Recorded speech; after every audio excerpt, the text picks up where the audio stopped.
Welcome to Death, Lies, and Alibis. I'm your host, Christy, and this is the podcast that dives deep into the dark and eerie world of local cold cases. Today we're in Zanesville, a small and lovely town nestled in the heart of Ohio. It's bustling with tight-knit neighborhoods, friendly faces, and a sense of security that you'd expect from any small town. But beneath the idyllic surface lies a hidden darkness, a collection of unanswered questions that have lingered over the years. So grab your headphones, lock your doors, and be prepared to enter a world where the truth has invaded everyone. There's a house on Blue Avenue in Zanesville, Ohio. You've probably passed it without thinking or looking at it. Curtains drawn, lights low. Just another quiet little house on the street full of them. But on one bitter bone, deep cold night back in December of 2009, something happened inside that house. Something violent, something final, and something that changed everything. Ever since, that house, that street, this entire case has been wrapped in a silence that just won't let go. Not a peaceful silence and not kind that brings closure. This is the kind of silence that sinks into the drywall, that lives in the pit of your stomach when the truth stays buried too long. This isn't just another unsolved murder. This is the story of Brandon Smith, a 25-year-old whose life was taken inside his own home. And it's the story of Lisa, his mother, who opened that door that night and stepped into a nightmare no parent should ever have to see. It's a story hidden beneath whispers and rumors, but we're not leaving it there. We're going back to the night it ended, to the day it all could have changed that didn't, back to the people who knew Brandon, because someone out there remembers. Someone still holds a piece of this puzzle, maybe in their memory, maybe in their guilt. And this time, we're making noise, because the quiet, well, it doesn't mean peace. Not here, not in Zanesville. Brandon Smith wasn't looking for attention. He wasn't loud or flashy or trying to impress anybody. He was quiet, observant, always polite and always helpful. The kind of guy who would hold the door or show up when you needed a hand, no questions asked. He loved the no drama life. Fishing rods and game controllers. Now that was his idea of fun. He didn't go looking for drama and didn't like chaos. But somehow, chaos came knocking anyway. Brandon liked being home and knowing his surroundings. He liked, his people. And if Brandon let you in, it meant he trusted you. He had an offbeat sense of humor, the kind that sneaks up on you and gets you laughing before you even realize it. He loved his mom more than anything. He adored his sister, Amy Jo. She told us that they became best friends adults. His big brother, Jeremy, well, he looked up to him. And Brandon, well, was the perfect uncle. He was playful and goofy and always pulling a face and cracking a joke to make the little ones giggle. He didn't just love them, see, he protected them fiercely. That was Brandon. But he wasn't perfect, none of us are. He had his struggles, just like anyone trying to figure life out in their 20s. But he wasn't dangerous. He wasn't out hurting people. He wasn't some hardened criminal. He was a young man trying to live life on his own terms. And somebody took that away. Somebody stepped into his quiet world and ended it. And that's why we're here, because Brandon mattered, and his story shouldn't end in this silence. And it won't if we have anything to say about it. It's been almost 16 years, 16 birthdays Brandon never got to blow candles out for. Christmas mornings with one less laugh at the table. 16 long, brutal years without answers. Now it was December 18th, 2009, just a week before Christmas. That day started out like any other. Lisa, Brandon's mom, had the day off. So she spent it doing what moms do when they're juggling life, babysitting the grandkids and running errands, picking up a few last-minute gifts, just trying to keep the holiday spirit alive. She even swung by the house earlier that afternoon, and nothing felt off. Nothing looked out of place. Brandon was home alone, probably exactly where he wanted to be, in his own little world, controller in hand and game on the screen. The rest of the world was tuned out. Brandon had just turned 25 a few weeks earlier, November 19th. Still young, still figuring it out. That in-between stage where you're not quite a kid anymore, but you're still trying to find your place in the world. Now, that night around 11 p.m., Lisa pulled up with Amy, that's Brandon's sister. The neighborhood was calm and quiet. It's one of those still, cold winter nights where everything feels frozen in time. They expected the usual Brandon up late, maybe laughing at something dumb on the TV, smiling when his mom walked in. But instead, the back door was wide open. Wide open. And that was not like Brandon. He was cautious, always locked up tight. He didn't like surprises at all, and he liked to feel safe. Amy thought maybe he left it open to help bring something in from the car. Lisa shook her head. No, I've got it, she said, waving Amy off. She walked inside the house and she called his name. Nothing. No sound. No footsteps. No game noise. Just a heavy, unnatural silence hanging in the air. That kind of silence that makes your gut twist before your brain even has time to panic. She walked in further, and then she saw it. Brandon, kneeling and slumped forward, face down in the couch cushions. Blood soaked through the back of his shirt. More blood pooled into the floor below him, and in his hands, still clutched tight, his keys, like he never had time to let them go. Like maybe he was trying to unlock the gun safe and never got a chance because that key was on that ring. My God, Brandon, he's got blood all over his back. I don't think he's breathing.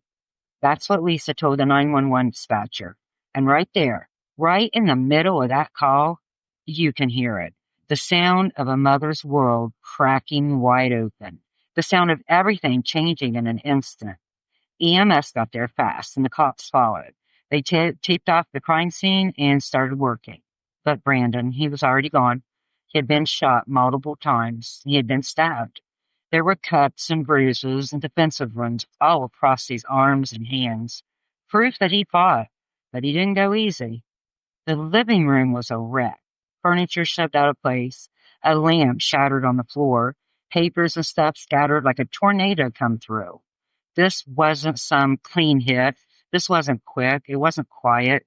This was a fight, a violent, chaotic, desperate fight. Well, police did what they do. They snapped photos and bagged evidence, but they never did tell the family what they found. They never said what they knew. And yeah, let's just to say this, there was marijuana in the house, okay? Brandon did sell weed. That wasn't a secret. The neighborhood knew. But this right here, this wasn't like a robbery going wrong. This wasn't somebody breaking in for a quick score and freaking out. See, this felt personal and intentional. Like someone came there with a reason, and they didn't leave until Brandon was gone. And maybe they wanted the stash and the money. Maybe they wanted to send a message. But one thing's for sure, Brandon didn't go down easy. And whoever did this, they made damn sure he'd never get back up. No warning and no mercy.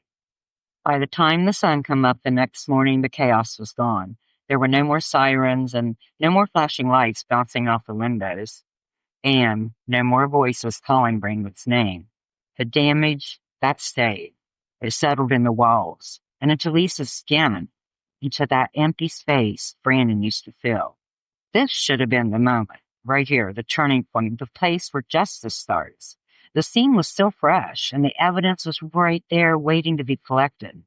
The house, Brandon's house, was screaming for someone to do something. And at first, it looked like they might. Police taped off the doorway. They marked the spots. They took pictures of the blood on the carpet and the couch, the furniture that had been knocked around like there'd been a storm inside there. They bagged the evidence and wrote down details, tried to piece together what kind of hell had just unfolded in that living room. They knocked on doors nearby, asking the usual, did you hear anything? See anything strange? Anyone come or go? Hoping somebody, anybody, might have caught a glimpse. Maybe a car peeling away or some raised voices, a scream in the dark. But then, just like that, the silence rolled in. No arrest, no named suspects, and no justice. Just this silence. Like the case had been shelved and forgotten. And Lisa, Amy, and the rest of Brandon's family were left standing in the darkness, grieving, aching, and waiting, with no updates and no return calls. Just that slow, sick crawl of not knowing, of waking up every single day with questions that never get answered. Now, let me ask you something. How does a murder happen in the middle of town on a well lit street and nobody hears it? Now, this wasn't some back road, not some house tucked behind a field. This was Blue Avenue, right here in the heart of Zanesville. There are street lights glowing and porch lights on. We have two gas stations, two within walking distance, one on each end of the block. People were away, TVs were flickering, phones probably buzzing. Life was happening all around that house. And somehow, three gunshots in the middle of the night barely made any sound. Only one neighbor came forward. They told police they heard something, a heavy thud and, yeah, maybe a struggle, something that felt off for a moment. But it got quiet quick and it was late. So they went back to what they were doing. They didn't open the door, didn't call anyone, didn't check. But what if that sound, that thump they brushed off, what if that was Brandon fighting back, trying to get his gun safe? What if that one sound was his final chance and nobody answered? These are the kinds of questions that stay with me. Because once I start asking them, once you let the what ifs in, you can't unhear that silence, and you sure in hell can't forget it. Here's something that stays with you, no matter how many times you hear it. There was no forced entry. Now, if you knew Brandon, that should stop you cold, because he didn't play when it came to security. Doors locked, curtains drawn, always on alert. And that house, it was always locked up tight every night, no questions. So whoever came in that night, he let him in, he knew him, and he trusted them. And that alone tells us everything. Because this wasn't someone breaking down the door. This wasn't random. This was someone who looked him in the eye, someone who was close enough for Brandon to say, yeah, come on in. So why, after all these years, hasn't anyone been held accountable? Why hasn't a single suspect been named out loud? Well, like too many cold cases, it always comes back to the same reason: not enough evidence. And that's frustrating. But let's talk about a motive. Was Brandon in some kind of trouble? Did he owe somebody money? Did someone owe him? Was there tension or paranoia? None of that made it into any official report. Just one motive that the cops landed on early, and they never let go of this, and it was drug related. That's what they think. And yeah, like we said, we know Brandon sold weed. Nobody's denying that. It wasn't a secret. The neighbors knew. Even the Times Recorder mentioned the foot traffic, that, the quick visits, different cars. But let's get one thing straight here. Brandon was not some kind of kingpin. He wasn't rolling in cash votes. He wasn't making power moves or flashing stacks. He was quiet, private, just trying to make ends meet in his world. So, okay, let's say someone did come there for the weed and the money. But then let's ask this. Did they get to the safe where the gun and the money and the stash was? That's never been totally known. Okay, that right there, many different answers has been said about that. If it was a house robbery, what did they take? Not his phone, it was still there. Not his wallet, it was still there. No electronics was missing, no valuables gone, at least not according to the family. So again, what did they come for? Again, the cops say it was about drugs and money, but what they really brought within them was nothing but violence. And what they left with was Brandon's life. His family doesn't buy the robbery angle. They believe this was a setup, that someone lured him into letting his guard down, and that he got close enough to walk through the door, and then they turned on him. And that's what makes it hit even harder, because Brandon, he wasn't hurting anybody. He wasn't out there starting drama or picking fights. But whoever did this, they didn't even give him a chance. No warning and no mercy. Before we move on, I want to pause for a second, because I've read Brandon's full autopsy report front to back. And let me tell you, it confirms what his family's known all along. Brandon didn't just die. He was attacked. He was shot multiple times, and he was stabbed. He had bruises and contusions and clear defensive wounds on his arms and his hands. Brandon fought back, and he fought hard. This wasn't random. It was up close, it was personal, and it was very brutal. Now, instead of walking through every single detail here, I'm going to break it down fully inside our private Facebook group. I'll go over what the wounds tell us, what the scene shows, and what it all means together. Because even though Brandon couldn't speak that night, the evidence does. And it's time we start listening. Okay, yeah, we've gone through a lot here. And if you're feeling heavy after that, same here. But we're going to take a quick break. Let's go stretch, get a drink, but don't go far.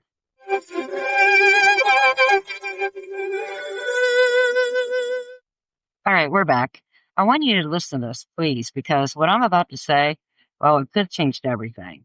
A message came in anonymous, and what they shared was not some rumor off the street. It was a screenshot. What looked like a real email from Muskingum County Prosecutor Ron Welch. And the message tied back to a tip, a serious one. According to the source, someone already locked up, now not the killer, but someone who knows who the killer is, was ready to step forward. This person said they'd cooperate fully, that they were ready to name names and share details, and they asked for a deal in return. Now, that offer wasn't made just once, it was made twice, 2 different years, the same request. And both times, the answer was allegedly the same, no deal. Now, let me be clear here. We're still working to confirm all the details. I did reach out, of course, directly to Prosecutor Welch, and he did respond.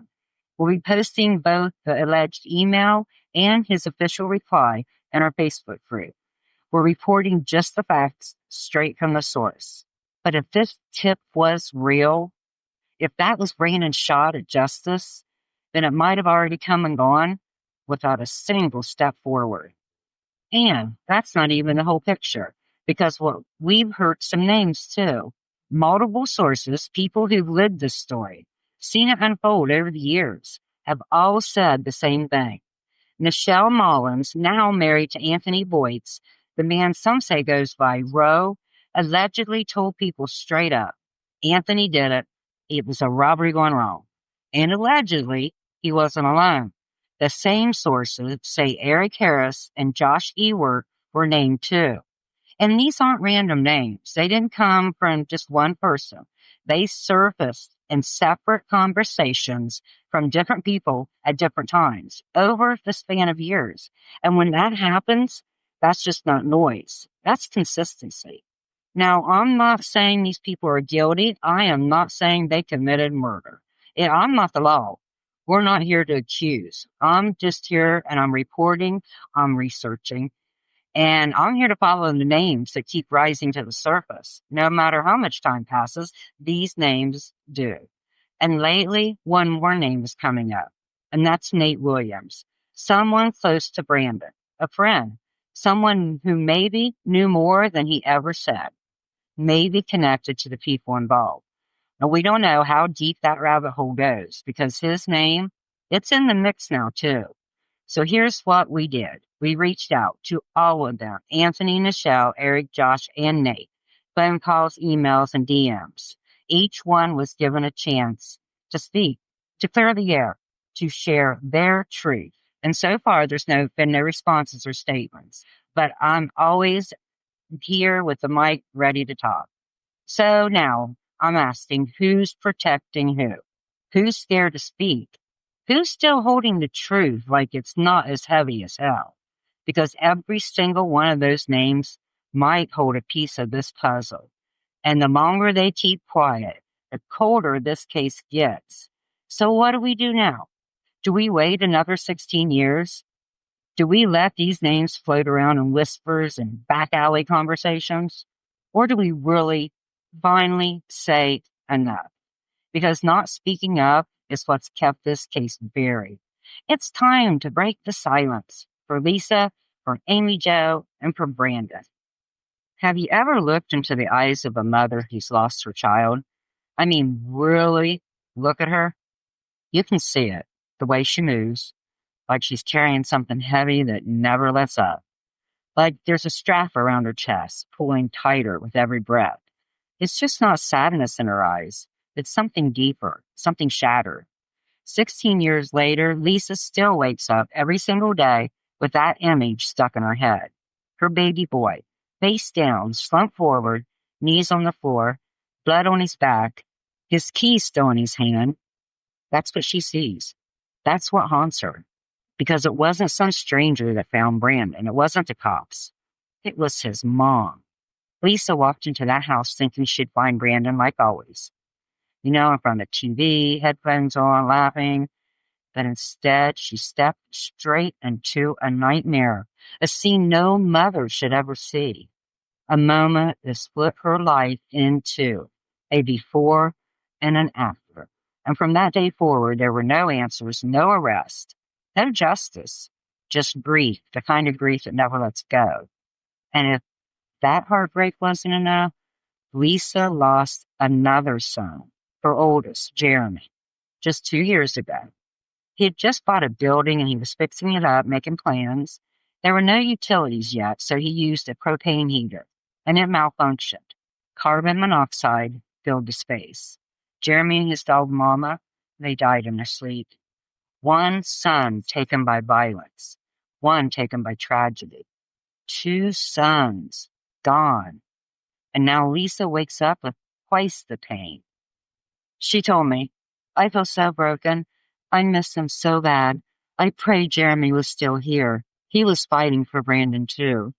And he was, folks. Before he passed, Jeremy was calling people out, asking around, and pushing for his own answers. Doing what he could to get justice for his little brother. Now, Lisa believes deep in her bones that if Jeremy were still here, he'd still be fighting like hell. So now she's the one carrying that torch, fighting for them both. She told me, shake the system, stir the pot, because the cops, well, forgive me, but they don't give a damn. And who could blame her, right? Lisa isn't just mourning. I mean, she's surviving. She's trying to push back. She's begging for the truth in a world that's offered her nothing but silence. And if you're sitting there listening to this right now, ask yourself this. What would you do if your child was murdered and everyone just moved on? Would you scream? Would you shut down? Or would you fight like Lisa has? Because if this doesn't move us, if this doesn't light a fire under our asses, then maybe we've forgotten how to be human. Okay, this is a good place. Let's recap right here before we start winding down. We're not just going to say the facts here, but let's have the feeling of it, okay? It was December 18th, 2009, a cold Friday night in Zanesville. It was just a week before Christmas, and Brandon was home. He had just turned 25 a few weeks earlier, still trying to figure things out, like most of us were at that age. He was in his own little world that night, relaxing, playing a game at home. And around 11 p.m., Lisa, his mom, got home. She expected to walk in to hear a video game buzzing in the background and maybe see Brandon glued to the screen. But something was wrong before she even stepped inside. The back door, it was wide open, and Brandon always kept things locked up. So right away, her gut was telling her something was off. And when she walked in, everything changed. Brandon was there, kneeling, face down on the couch cushions. He had been shot and stabbed and beat. And just like that, he was gone. There were no signs of forced entry. Nothing appeared to be taken. His phone was still there, his wallet. Those are the little things you'd expect to be missing in a robbery. Still sitting right there where he left them, though. And that wasn't it. No one was arrested and no one held accountable. 16 years and nothing. That's where the silence started. But silence, that doesn't mean there's nothing there. Because here's what we've come to know. Back then, yes, Brandon was selling marijuana. But folks, it wasn't some massive operation. He wasn't some street boss. Just enough to get by. Just a little side hustle. And yeah, people knew it. There was traffic. But that doesn't mean he deserved what happened to him. Not even close. But it helps us understand why someone might have targeted him. Because this wasn't random. This wasn't some break-in gone wrong. Whoever came there came for him. They knew where to go, they knew how to get in, and they knew exactly what they were doing. And over time, through digging and listening, through piecing together stories people were too scared to tell out loud, we started hearing names, the same ones, over and over. Michelle Mullins, a woman who allegedly told multiple people and maybe even law enforcement that her boyfriend at the time, Anthony Voigt, was the shooter. And she didn't say he acted alone. Two other names came up again and again. That was Eric Harris and Josh Ewart. And people have mentioned someone else, and that is Nate Williams, a close friend of Brandon's. Now, no one's been charged and no official statements, just whispers that haven't gone away. And let's be honest, when names come up like that, across different people and across different years, with no connection between them, that's just not a lot of noise. That's not even a coincidence. That's a pattern. So let me ask you something. Did you live near Blue Avenue back in 2009? Do you remember anything from that night, even if it seemed small at the time? Did you ever hang out at Brandon's? Do you know any of the names that we've mentioned here? We're not asking for rumors, okay? We're asking for memories and for the truth. Because sometimes the thing you almost forgot about, the thing you didn't think mattered, it ends up being that one piece that blows everything wide open. 16 years. That's how long it's been without answers, without accountability, and without justice.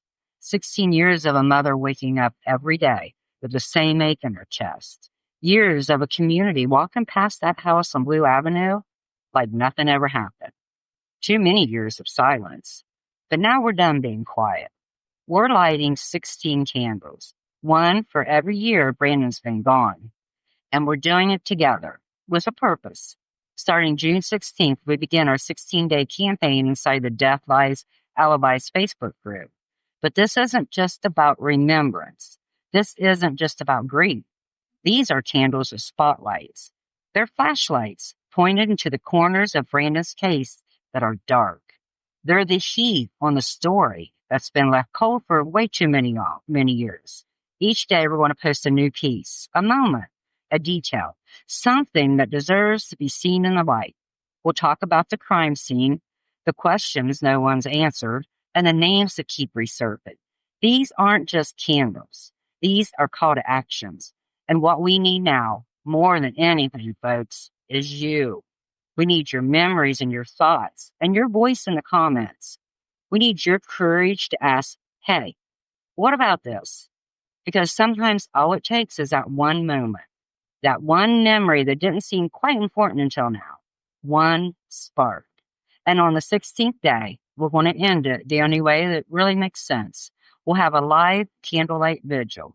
Together, we'll remember who Brandon was. And together, we'll make sure his story isn't just another cold case collecting dust. So, come with us, light the candles, ask the questions, and be the spark. Because someone out there, they still know the truth. And maybe, oh, we're just praying maybe, one of these 16 flames will be the one that finally lights the way. If you've made it this far, you're not just a listener, you're a witness now. You walk through Brandon's world with us, his laughter and his quiet ways and his final moments, and the silence that followed. And now you carry a piece of his story too. Because this isn't just a podcast that ends when the outro music plays. This is a case that's still begging for a voice, still waiting on courage, still aching for answers. So here's what you can do right now to be a part of that voice. Share this episode. Tag someone who lived near Blue Avenue. Heck, tag someone who knew Brandon or the people mentioned in the story. You never know who's still holding a memory they thought didn't matter. Start a conversation. You can ask a neighbor or message an old friend. Say, hey, do you remember that case back in 2009? Because it really only takes one person, one tip, one whisper that turns the truth. But every second we stay quiet, that person who did this, they keep their freedom. And Lisa, poor Lisa, she keeps waking up in the same nightmare, that same house, that same chair, that same pain. So if you're listening and you know something, even if it feels small, say something. Contact the Muskingum County Sheriff's Office. Leave a tip. Leave a message. Because we're not chasing rumors. And we're not chasing a resolution. We're chasing justice. Brandon's case might be cold, but you here now, you're here, and that means it's no longer forgotten. Let's keep going together. Okay, folks, before we close this, just a reminder, I'm not a lawyer, doctor, or investigator. I gather public information and I present it to you for you do your own research and form your own opinions. Death, lies, and alibis is for educational and entertainment purposes only. All names mentioned are innocent until proven guilty in a court of law. And that's it for this episode of Death, Lies, and Alibis. We hope that by shining a light on these local crimes, we have sparked something within you, our listeners. Because the truth is, solving these cases are going to take more than just our words. It's going to require the dedication and collective efforts of the entire community. Now, don't forget to hit the follow button on the podcast so you'll never miss an episode. To learn more about how to get your case featured on the show, or to get instant access to case files, reports, plus documents, and many free resources, go to our Facebook group at Death, Lies, and Alibis and join today. Or you can email us at deathliesalibis@gmail.com. As always, be safe, stay alert, and never stop seeking justice.